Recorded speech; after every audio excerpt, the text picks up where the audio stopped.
Hello students, আজি আমি অধ্যায় 3 অণু আৰু পৰমাণু এই পাঠটি যিখিনি অংশ ৰৈ গৈছিলে সেইখিনি আজি আলোচনা কৰিম। যোৱা ক্লাছত পৰমাণুৰ বিষয়ে আলোচনা কৰিছিলোঁ, তাৰ উপৰি কিছুমান বিধিৰ কথা আলোচনা কৰা হৈছিল। আজি আমাৰ যিটো টপিক সেইটো হৈছে পাৰমাণৱিক ভৰ বা এটমিক মাছ। পৰমাণু এটাৰ ভৰ খুবেই কম, মই দিছোঁ অতিকৈ কম হয় পৰমাণু এটাৰ ভৰ, আৰু ইয়াক জুখিবলৈ ইমান সহজ নহয়। ইয়াৰ পৰমাণুবোৰৰ ভৰ তুলনামূলকভাৱে জুখিব পাৰি। পৰমাণুবিলাকৰ যিটো ভৰ এইটো আমি তুলনামূলকভাৱেহে জুখিব পাৰোঁ। বেলেগ এটা বস্তুক আমি ষ্টেণ্ডাৰ্ড বা প্ৰামাণিক হিচাপে লয় তাৰ লগত ৰিজাই পিনে তাৰমানে কম্পেয়াৰ কৰি পিনে বা তুলনা কৰি পিনে আমি পৰমাণু এটাৰ ভৰ জুখিব পাৰোঁ। হাইড্ৰজেন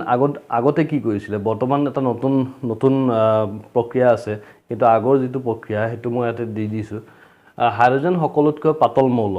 মৌলৰ ভিতৰত হাইড্ৰজেন সকলোতকৈ পাতল। আগে হাইড্ৰজেনৰ ভৰ 1 বুলি ধৰি বাকী মৌলৰ পাৰমাণৱিক ভৰ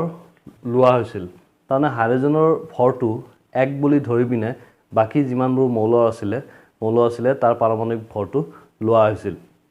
হাইড্ৰজেনৰ ভৰ 1 বুলি ধৰি নিৰ্ণয় কৰা বাকী মৌলৰ পাৰমাণৱিক ভৰক আপেক্ষিক পাৰমাণৱিক ভৰ বোলা হয়, আৰু সেই ভৰক আমি আপেক্ষিক পাৰমাণৱিক ভৰ বুলি কওঁ, ৰিলেটিভ এটমিক মাছ। এই বস্তুটো এতিয়াও ৰিলেটিভ এটমিক মাছ বা আপেক্ষিক পাৰমাণৱিক ভৰ বুলি কোৱা হয়, জাষ্ট সংজ্ঞাটো সলনি হৈছে বা যিটো প্ৰক্ৰিয়া সেই প্ৰক্ৰিয়াটো সলনি হৈছে। আগতে লৈছিলে হাইড্ৰজেন, আজিকালি কাৰ্বন-12 লয়। ইয়াতে আগতে কেনেকৈ ওলাইছিলে, মৌলৰ আপেক্ষিক পাৰমাণৱিক ভৰ সমান মৌলটোৰ এটা পৰমাণুৰ ভৰ বা হাইড্ৰজেনৰ এটা পৰমাণুৰ ভৰ। তাৰমানে মৌলটোৰ এটা পৰমাণুৰ ভৰটো আমি জানিব লাগিব, সেইটোক হৰণ কৰিব লাগিব হাইড্ৰজেনৰ এটা পৰমাণুৰ ভৰেৰে। তেতিয়া যিটো মৌল আমি লৈছোঁ সেই মৌলটোৰ আপেক্ষিক পাৰমাণৱিক ভৰটো আমি ওলাব পাৰিম। এইটো আছিলে আগতে এইদৰে তাৰমানে আপেক্ষিক ভৰটো ওলোৱা হৈছিল মৌলবিলাকৰ। কিন্তু 1962 চনৰ পৰা 1962 চনত এটা আন্তৰ্জাতিক সংস্থাই মৌলৰ ভৰ উলিয়াবলৈ কাৰ্বন-12 সমস্থানিকক প্ৰামাণিক হিচাপে ল'বলৈ স্থিৰ কৰে। তাৰমানে কি হৈছিলে, 1962ৰ পিছত কোনো এটা ৰাসায়নিক সংস্থা এটাই তাৰমানে হাইড্ৰজেনৰ জেগাত কাৰ্বনৰ এটা সমস্থানিক, কাৰ্বনৰ দুটা সমষ্টিক থাকে, এটা C12 আৰু এটা হৈছে C14। এটা C12টো লোৱা হৈছে। C12ক তাৰমানে প্ৰামাণিক হিচাপে লৈছিলে, ষ্টেণ্ডাৰ্ড হিচাপে ধৰি লৈছিলে, আৰু সেই C12ৰ লগত তুলনা কৰি পিনে বেলেগ মৌলৰ যিটো পাৰমাণৱিক ভৰ সেইটো ওলোৱা হৈছিল। ইয়াৰ হৈছে C12ৰ পাৰমাণৱিক ভৰ 12.000 হিচাপে ধৰি লোৱা হয়। C12ৰ যিটো পাৰমাণৱিক ভৰ আৰু যিটোক আমি ষ্টেণ্ডাৰ্ড হিচাপে লৈছোঁ সেইটো আমি জানো, আৰু সেইটো হৈছে 12.000। এতিয়া মৌলৰ আপেক্ষিক পাৰমাণৱিক ভৰটো ওলাব লাগিলে কি কৰিব লাগিব, মৌলটোৰ এটা পৰমাণুৰ ভৰক আমি হৰণ কৰিব লাগিব কাৰ্বন-12 পৰমাণুৰ এটাৰ 12/1 ভৰেৰে। তাৰমানে মৌলটোৰ এটা পৰমাণুৰ ভৰ আমি জানিব লাগিব, আৰু সেইটোক আমি কিহেৰে হৰণ কৰিম, কাৰ্বন-12ৰ 12/1 যিটো ভৰ হ'ব, কাৰ্বন-12টোক আমি 12 ভাগ কৰিব লাগিব, আৰু তাৰে এটা ভাগৰ যিটো ভৰ হ'ব সেইটোৰে আমি মৌলটোৰ যিটো পৰমাণুৰ ভৰ সেইটোক আমি হৰণ কৰিব লাগিব। তেতিয়া আমি মৌলটোৰ আপেক্ষিক পাৰমাণৱিক ভৰ পাম। এইদৰে কাৰ্বন-12ৰ এটা পৰমাণুৰ ভৰৰ 12/1 অংশৰে সৈতে তুলনা কৰি মৌলৰ পাৰমাণৱিক ভৰ নিৰ্ণয় কৰা হয়। তাৰমানে কাৰ্বন-12 পৰমাণুৰ 12/1 যিটো ভৰ সেইটোৰ লগত মৌলটোৰ ভৰৰ তুলনা কৰিলে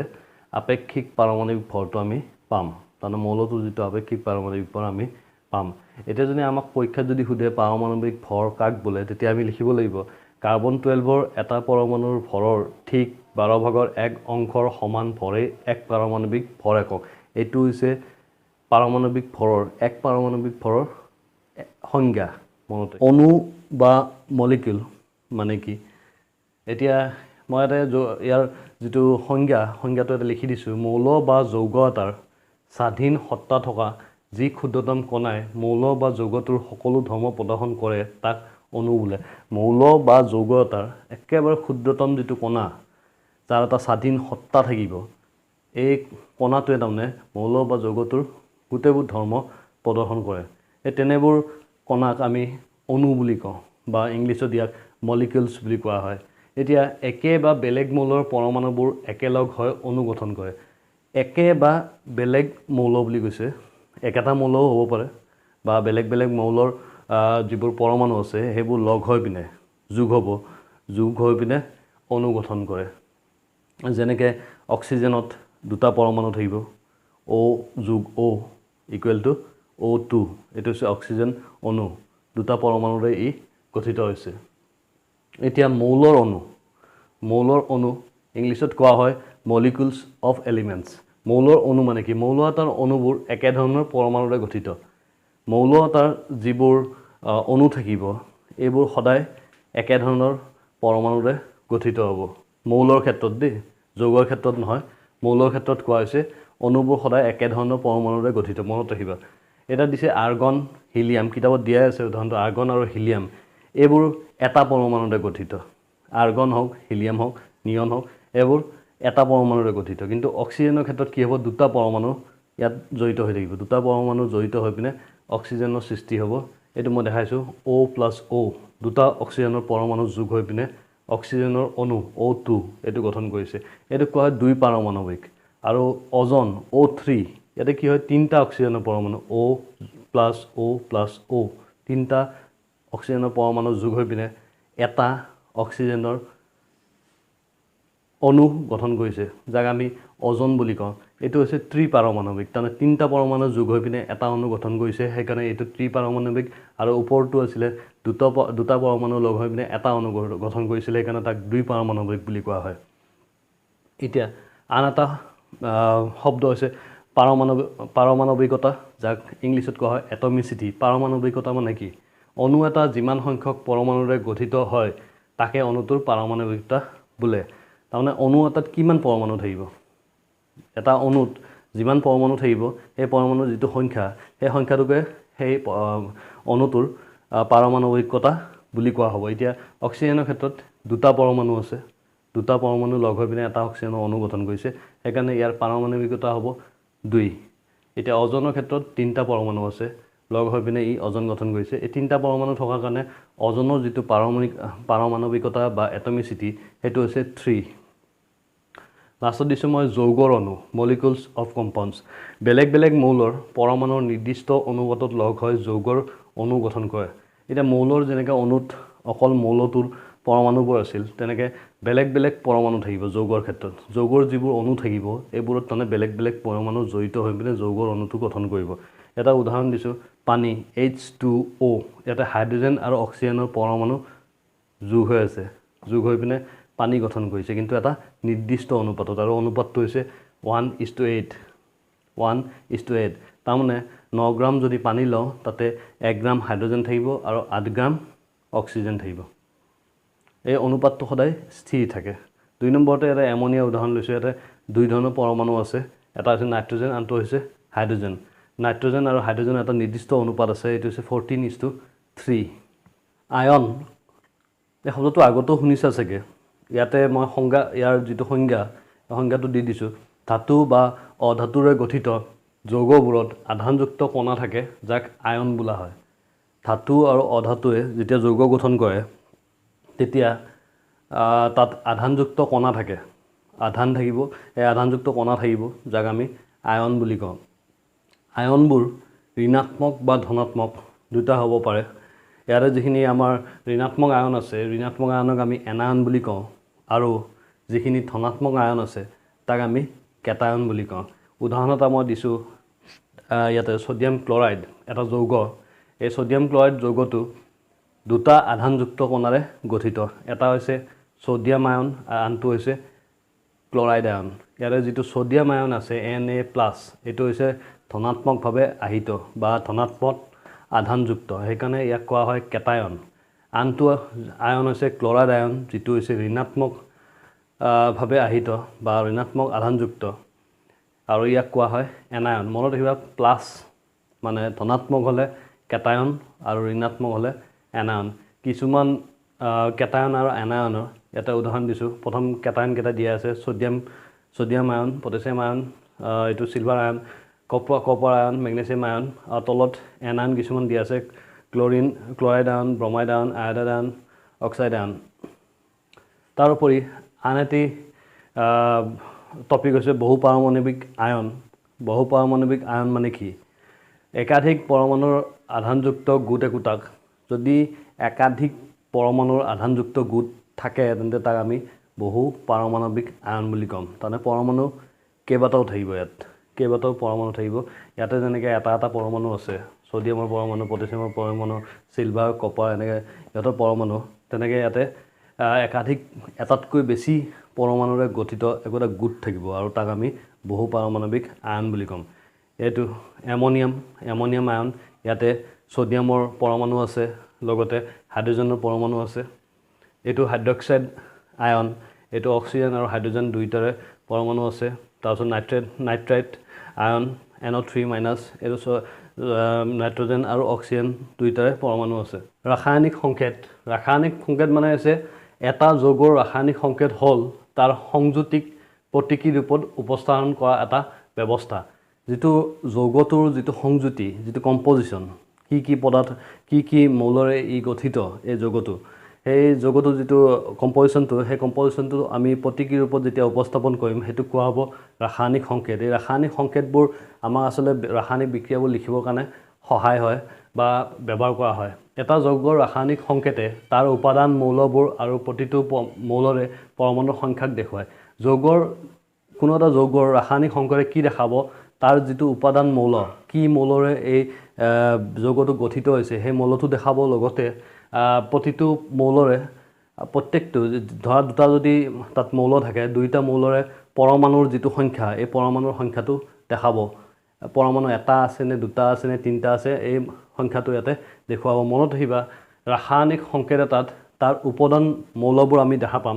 তাৰ উপৰি প্ৰতিটো মৌলৰে পৰমাণুৰ সংখ্যাক এই দেখুৱায় এয়া ধৰা কাৰ্বন ডাই অক্সাইড CO2 এইটো এটা ৰাসায়নিক সংকেত আৰু ই বুজায় কাৰ্বন ডাই অক্সাইডক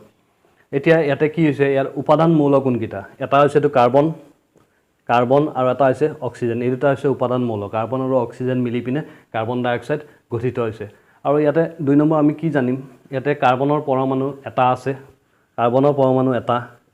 আৰু অক্সিজেনৰ পৰমাণু দুটা এই পৰমাণুৰ সংখ্যা মৌল দুটাৰ পৰমাণুৰ সংখ্যাটো আমি এই সংকেতটোত গম পাম তাৰোপৰি মৌল এটাৰ যোজন শক্তি তাৰ যোজ্যতা বোলা হয় মৌল এটাৰ যিটো তাৰ যোজন শক্তি এই যোজন শক্তি বা যিটো ক্ষমতা তাৰ সেইটো কোৱা হ'ব ভেলেন্সি বা যোজ্যতা আৰু এই যোজ্যতাৰ ওপৰত ভিত্তি কৰিয়ে তাৰমানে ৰাসায়নিক যৌগ এটা গঠনৰ বাবে মৌলৰ পৰমাণুবোৰে আন এটা মৌলৰ পৰমাণুবোৰৰ সৈতে কেনেকৈ লগ হ'ব তাক যোজ্যতাৰ সহায়ত ল'ব পাৰি তাৰমানে ৰাসায়নিক যৌগ এটা গঠনৰ বাবে এটা মৌলৰ পৰমাণু আনটো মৌলৰ পৰমাণুৰ লগত কিদৰে যুজিত হ'ব কিদৰে মিলিত হ'ব সেইটো তাৰমানে যোজ্যতাই নিৰ্ধাৰণ কৰে এতিয়া ৰাসায়নিক সংকেত লিখোঁতে আমাক কিছুমান নিয়মৰ প্ৰয়োজন আমি নিয়ম কিছুমান মানি চলিব লাগে আৰু সেই নিয়মবোৰ হৈছে এক নম্বৰটো হৈছে আয়নৰ ওপৰত যোজ্যতা বা আধান সমতুল হৈ থাকিব লাগিব আয়নবোৰৰ ওপৰত তাৰ যোজ্যতাটো থাকে বা যিটো আধানৰ সংখ্যা থাকিব এইটো সমতুল হৈ থাকিব লাগিব এইটো বেলেঞ্চ হৈ থাকিব লাগিব 2 নম্বৰ হৈছে ধাতু আৰু অধাতুৰে গঠিত যৌগ এটাত ধাতুটোৰ নাম বা চিহ্নটোৰ প্ৰথমে লিখা হয় ধাতু আৰু অধাতু মিলি পিনে যেতিয়া যৌগ এটা গঠন কৰিব তেতিয়া সেই যৌগটোৰ আমি যেতিয়া ৰাসায়নিক সংকেতটো লিখিম তেতিয়া সেই ৰাসায়নিক সংকেতটোত যিটো তাৰ ধাতুৰ যিটো অংশ থাকিব সেই ধাতুটো আমি প্ৰথমতে লিখিব লাগিব আৰু তাৰ পিছত আমি কি লিখিম অধাতুটো লিখিম তাৰমানে বাওঁফালে ধাতুটো আহিব আৰু সোঁফালে অধাতুটো আহিব ইয়াতে কেলছিয়াম অক্সাইডৰ কথা দিছোঁ কেলছিয়ামটো ইয়াতে ধাতু আৰু অক্সিজেনটো হৈছে অধাতু কেলছিয়ামটো আমি প্ৰথমতে লিখিছোঁ তাৰপিছত অক্সিজেন আৰু ইয়াতে সোডিয়াম ক্লৰাইড সোডিয়ামটো হৈছে ধাতু ক্লৰিনটো হৈছে অধাতু সেইকাৰণে সোডিয়ামটো আমি প্ৰথমতে লিখিছোঁ তাৰোপৰি 3 নম্বৰ যিটো নিয়ম সেইটো হৈছে বহু পাৰমাণৱিক আয়নেৰে গঠিত যৌগ এটাত আয়নৰ অনুপাতক সূচিত কৰোঁতে তেনে আয়ন একোটাক বন্ধনী এটাৰ ভিতৰত ভৰাই লোৱা হয় মানে বহু পাৰমাণৱিক আয়ন মিলি পিনে যেতিয়া যৌগ এটা গঠন কৰিব তেতিয়া কি হ'ব আমি তেনে আয়নবিলাকক একোটা বন্ধনীৰ মাজত ভৰাই ল'ব লাগিব বন্ধনী এটাৰ মাজত ভৰাই ল'ব লাগিব যদি দুটা বহু পাৰমাণৱিক আয়ন মিলি পিনে এটা যৌগ গঠন কৰে তেন্তে আমি তাক বন্ধনীৰ মাজত ভৰাই ল'ব লাগিব আৰু যদি এটা বহুপাৰমাণৱিক আয়ন থাকে যৌগটোত তেন্তে বন্ধনীৰ কোনো প্ৰয়োজন নাই ইয়াতে মই এটা উদাহৰণ লৈছোঁ সোডিয়াম সালফেটৰ কি এমোনিয়াম সালফেটৰ NH4 ইয়াতে চাবা NH4 এইটো বস্তু আমি বন্ধনীৰ মাজত লৈছোঁ কাৰণ ইয়াতে দুটা বহুপাৰমাণৱিক আয়ন মিলি পিনে এটা যৌগ গঠন কৰিছে ইয়াতে আমি এইটোক বন্ধনীৰ মাজত লৈছোঁ ইয়াতে আয়ন দুটা হৈছে এমোনিয়াম আয়ন NH4+ আৰু SO4 2- যিটো সালফেট আয়ন দুইটা বহুপাৰমাণৱিক আয়ন সেইকাৰণে এটাক আমি বন্ধনৰ মাজত লৈছোঁ এইবোৰ হৈছে ৰাসায়নিক সংকেত লিখা নিয়ম সংকেতবোৰ আমি যেতিয়া লিখিম এই নিয়মবোৰ মানি চলিব লাগিব সৰল যৌগৰ সংকেত এতিয়া যিবোৰ যৌগ দুটা ভিন্ন মৌলৰে গঠিত সেইবোৰক আমি দ্বিমৌলিক যৌগ বোলো দ্বিমৌলিক যৌগ ইংলিছত বাইনাৰী কম্পাউণ্ড বুলি কোৱা হয় এতিয়া আমি যিমানখিনি আমি সংকেত আমি লিখিম ইয়াতে সংকেতখিনি যেনেকৈ লিখিম এই সংকেতবোৰ মেইনলি এই দ্বিমৌলিক যৌগ হ'ব এটা দুটা মৌল লগ হৈ পিনে এই সংকেতবোৰ গঠন হ'ব প্ৰথমটো আমি লৈছোঁ হাইড্ৰক্লৰিক এচিড HCl HCl কি হ'ব ইয়াতে আমাৰ দুটা মৌল লগ হৈ পিনে এই যৌগটো গঠন কৰিছে এটা মৌল হৈছে হাইড্ৰজেন আনটো মৌল হৈছে ক্লৰিন হাইড্ৰজেনৰ যিটো যোজ্যতা যিটো ভেলেন্সি সেইটো হৈছে 1 আৰু ক্লৰিনৰ যিটো যোজ্যতা সেইটো হৈছে 1 দুইটাৰে যোজ্যতা 1 আমি এটা কি কৰিব লাগিব ক্লৰিনৰ হাইড্ৰজেনৰ যিটো যোজ্যতা এইটো আমি ক্লৰিনক দিব লাগিব আৰু ক্লৰিনৰ যিটো যোজ্যতা আমি হাইড্ৰজেনক দিব লাগিব তাৰমানে ক্ৰছ কৰিব লাগিব এটা ক্ৰছ অভাৰ কৰা বুলি কয় ক্ৰছ অভাৰ যেতিয়া দিলে কি হ'ব দুই পিনে 1 হ'ব সেইকাৰণে আমাৰ ফৰ্মুলাটো হৈছে HCl 1 হ'লে আমি লিখিব নালাগে ডাইৰেক্ট HCl এনেকৈ লিখি দিলে হ'ব দুই নম্বৰত হাইড্ৰজেন সালফাইড যেতিয়া লিখিম হাইড্ৰজেনৰ যোজ্যতা 1 এতিয়া মই লিখি দিছোঁ 1 আৰু সালফাৰৰ যিটো যোজ্যতা সেইটো হৈছে 2 আমি যদি ক্ৰছ কৰোঁ সালফাৰৰ যোজ্যতা হাইড্ৰজেনক দিম আৰু হাইড্ৰজেনৰ যোজ্যতাটো আমি সালফাৰক দিম দিলে কি হ'ব এই ফৰ্মুলাটো হ'ব H2S সালফাৰৰ যিটো 2 যোজ্যতা এইটো হাইড্ৰজেনে পাব সেইকাৰণে ফৰ্মুলাটো হ'ব সংকেতটো হ'ব H2S এতিয়া মেগনেছিয়াম ক্লৰাইডৰ ক্ষেত্ৰত কি হ'ব মেগনেছিয়ামৰ যোজ্যতা 2+ মেগনেছিয়ামৰ যোজ্যতা মানে এটা মেগনেছিয়াম আয়নৰ কথা কোৱা আছে মেগনেছিয়াম আয়নৰ যোজ্যতা হ'ব 2+ ই ধনাত্মক আৰু ক্লৰিনৰ যিটো যোজ্যতা সেইটো আমি ওপৰত লিখিছোঁ যে ক্লৰাইড আয়নৰ যোজ্যতা হ'ব 1- এই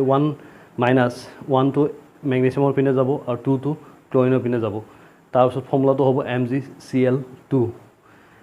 এলুমিনিয়াম অক্সাইড ইয়াতো এলুমিনিয়াম আয়ন আৰু অক্সিজেন আয়ন দুইটা লগ হৈ পিনে এলুমিনিয়াম অক্সাইড গঠন কৰিছে এলুমিনিয়ামৰ যিটো যোজ্যতা এলুমিনিয়াম আয়নৰ যোজ্যতা সেইটো হ'ব 3+ আৰু অক্সিজেন আয়নৰ যোজ্যতা অক্সাইড আয়নৰ যোজ্যতা 2-। এই অক্সাইড আয়নৰ যোজ্যতাটো এলুমিনিয়ামে পাব আৰু এলুমিনিয়ামৰ যিটো যোজ্যতা 3+ এইটো অক্সিজেনে পাব ভেলেন্সিটো আমি সলা বদলা কৰিছোঁ যিটো ক্ৰছ অভাৰ বুলি কৈছে তেনেকৈ ছডিয়াম নাইট্ৰেটত ছডিয়াম আৰু নাইট্ৰজেন আয়ন থাকে দুইটাৰে ক্ৰছ অভাৰ কৰাৰ পিছত ফৰ্মুলাটো হ'ব NaNO3 এতিয়া 6 নম্বৰটো এইটো এটা নিয়ম মতে চলিব যেটো আমাৰ নিয়মাৱলী অলপ আগতে মই শিকাইছিলোঁ সেইমতে হ'ব এইটো আমি বন্ধনীৰ মাজত লিখিছোঁ ইয়াতে কেলছিয়াম আয়ন থাকিব আৰু হাইড্ৰক্সিল আয়ন থাকিব কেলছিয়াম আয়নৰ যিটো ফৰ্মুলা যিটো যোজ্যতা সেইটো হ'ব 2+ আৰু হাইড্ৰক্সিল আয়নৰ যোজ্যতা হ'ব 1-। ইয়াত কি হৈছে দুটা হাইড্ৰক্সিল গোট এটা কেলছিয়াম পৰমাণুৰ সৈতে লগ লাগি আছে ইয়াৰ মানে কি হ'ব এটা কেলছিয়ামৰ লগত দুটা যিটো হাইড্ৰক্সিল গোট বা হাইড্ৰক্সিল বহুপাৰমাণৱিক আয়ন এই দুটাকৈ কেলছিয়ামৰ লগত লগ হৈ আছে সেইকাৰণে আমি ইয়াক বন্ধনীৰ মাজত লিখিছোঁ 2 মানে ইয়াত দুটা অক্সিজেন আৰু দুটা হাইড্ৰজেন বা দুটা হাইড্ৰক্সিল গ্ৰুপ কেলছিয়ামৰ লগত লগ হৈ আছে আন এটা উদাহৰণ লৈছোঁ ইয়াতে NH4 NH4 এমোনিয়াম যিটো আয়ন তাৰ যোজ্যতা 1+ আৰু সালফেট আয়নৰ 2-। সেইকাৰণে আমি সলা বদলা কৰোঁতে NH4 এইটো বন্ধনীৰ মাজত লিখিছোঁ দুটা বহুপাৰমাণৱিক আয়ন লগ লাগিছে সেইকাৰণে ইয়াতে আমি এটাক বন্ধনীৰ মাজত লিখিব লগা হৈছিল এনেকৈ তাৰমানে সৰল যৌগৰ যিবোৰ সংকেতবোৰ এইদৰে গঠন কৰা হয়।